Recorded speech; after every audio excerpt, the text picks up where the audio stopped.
when we say grief, what are we talking about? I think there's probably lots of professional ways to define that. One definition my therapist gave me once was grief is love with no place to go, Mm. which I thought was kind of an interesting way of thinking about things, like especially when we lose those people that we love. And oftentimes when I talk to like a parishioner who's coming in, and even like a lot for myself, that like grief is this gift that God gave us in order to kind of clear out the space to make room for new relationships. Mm.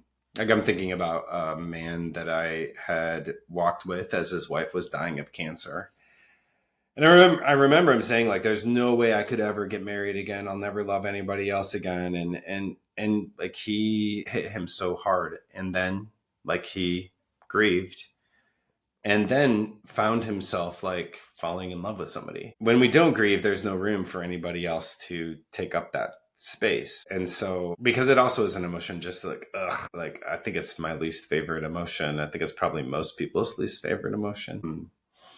But oftentimes when working with people with addictions, there's many cases where somewhere in their story, there's some unresolved grief and like some loss that wasn't processed well. Instead of processing or feeling the pain of that loss, we start filling it up with substances or behaviors or whatever it might be. I know for me, that's a big part of my own story.